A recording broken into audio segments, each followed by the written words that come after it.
What's up, everybody? I hope everybody had a very fine weekend.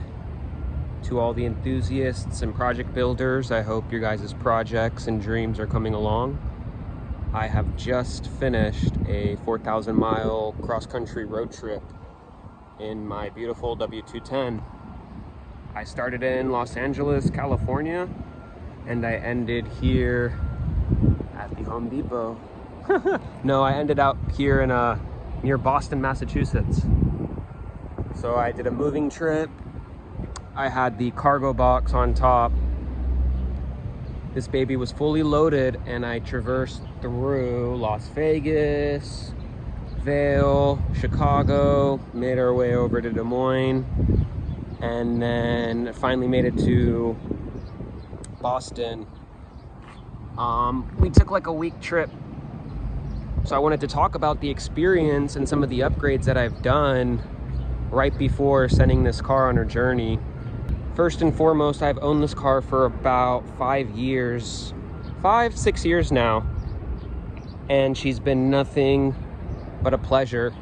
The first problem that I had, though, is that I had lowered the car. I put the car on 18-inch wheels, and I had lowered the suspension using Vauquelin lowering springs, and it basically destroyed whatever ride quality was left of the car. So the first thing I did, which took a couple years, mind you, change out the whole suspension, other than the differential rubber mounts. Those are the only ones that I haven't changed, the ones that are in the subframe. But even the subframe bushings, center bushing, flex discs, control arms, shocks, camber links. I'm on adjustable camber arms, and I have adjustable sway bar links. I'm also on the E55 beefier rear sway bar and the E55 front sway bar. I pulled those from a junkyard. So that was the first thing I did, was go through and redo the whole suspension and put her on divorced coilovers. In the meantime, I had found these 2-piece cromodora wheels at the junkyard, and I had also found the 345mm brembo calipers. So I had taken them apart, got them chemically stripped and then redone, and then the rims were rebalanced because all of them were fairly bent. So I had the wheels powder coated, the brakes powder coated, the intake manifold, and the valve cover powder coated. And then as far as the upgrades, the divorced coilovers from K-Sport, I found those at the junkyard. I have also upgraded this car with a couple really nice Benz injection goodies, starting with the Benz injection hybrid turbo,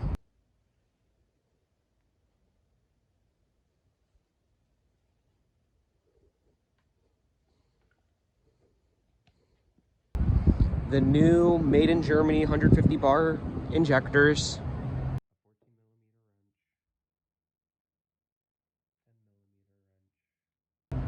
the fuel preheater delete plate, the intake manifold adapter, and I want to say the 50% stiffer valve springs.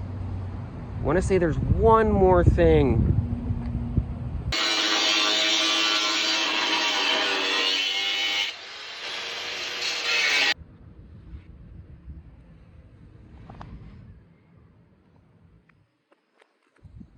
This car has had the accessories gone through, and I mean, I've been very methodical with this car.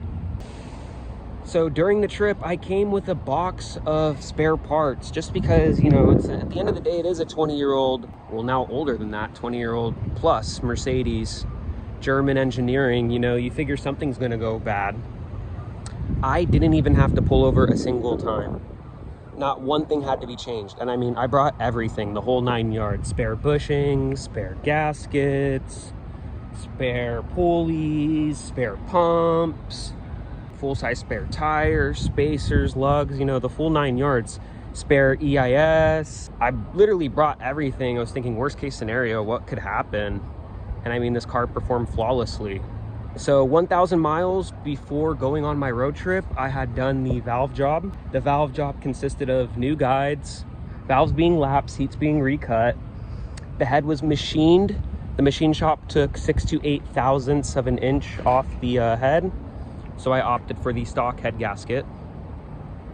corresponding O-rings and gaskets were also changed out. Exhaust manifold was changed out for a lesser non-warped exhaust manifold. New intake gasket, new exhaust manifold gasket. I had installed the EGT probe, and this car performed flawlessly.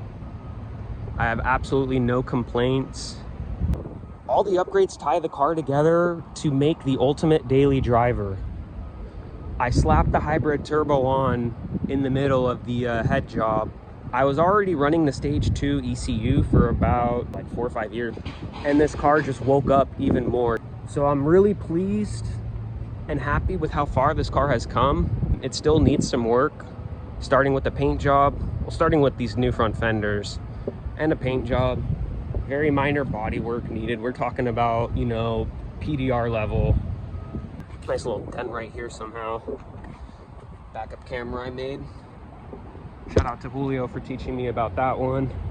But yeah, this car has been flawless.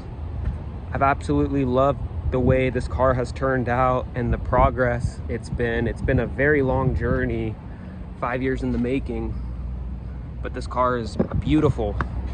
This isn't a cold start, this is definitely a warm start. But just to give you an idea of how quickly these guys should start up, even warmed up.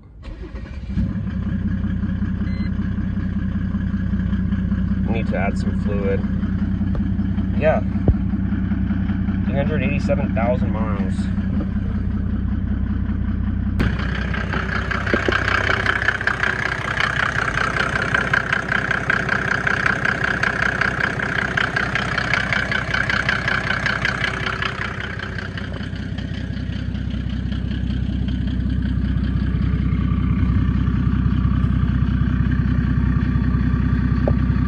Another upgrade that I want to mention is the prechamber balls.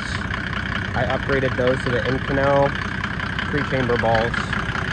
They're stronger and more durable, and then I also changed out the prechambers for the 8-hole NA prechambers. Those came off of a 1995, 1996, and 1997 E300. They're supposedly stronger. Ultrasonically cleaned them, reinserted the pins, the new pins, and she's obviously a little bit louder than a super smooth, broken in running car, but she performs flawlessly.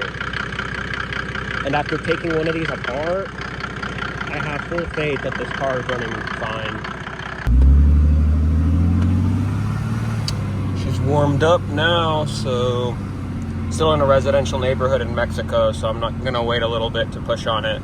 Just barely even touching the throttle, obviously.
That's the EGT gauge going off, but that was a wide open throttle pull.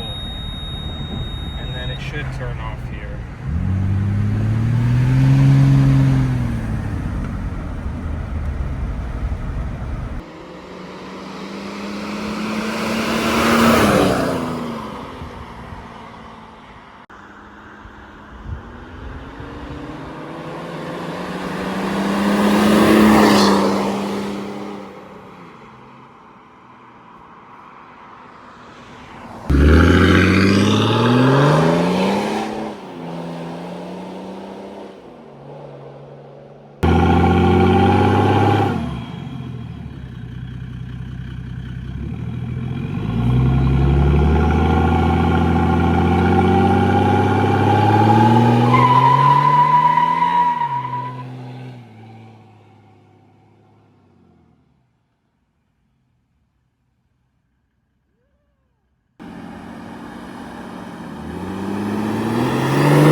Quick little interior dive.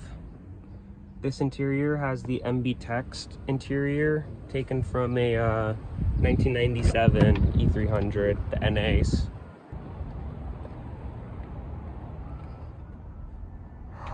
I've also changed out both of those speakers for some Cap Infinity 6.5-inch 3-ways. The rear door speakers have been changed out with Kappa 5.25-inch speakers, Cap Infinities. Both the driver and the passenger door speakers have been changed out with the 6.5 Kappa Infinities. The 2 ohm ones that were hard to find. And I mean, I'm rocking a Sundown 10-inch, pushing about like 1200 RMS right there, watts. So I mean, just to reiterate, this car was fully loaded, and I mean, I have a blanket right here, but this whole thing was filled up with tools. This bag was filled up with tools. I have the subwoofer, the amp, a full-size spare tire, a 1.5-ton aluminum jack. And she dropped probably another 1/2 inch, and I'm sitting probably 1.5 inches to 1.75 inches dropped right now from stock height, I want to say. It dropped that much more in the rear. And it's pretty funny because in Zion it was rubbing, the tire was rubbing on the fender just right here in the corner, so I actually just shaved it down right here at the hotel in the parking lot. And she stopped rubbing for the rest of the trip. And that was the only thing I had to do to this car on our way out to Boston. Stay tuned and follow Benz Injection's page for more upgrades and parts being designed. And again, if you're stateside, reach out to Shane. His products are not only phenomenal, but his support is impeccable. Not only did I have no doubts, and I had full faith that this journey and trip was going to be perfect and worthwhile, which it was. But I knew that if I did have any issues, I could reach out to him and Shane would get back to me in a very timely manner. And yeah, this car is awesome. There's not much to say about it.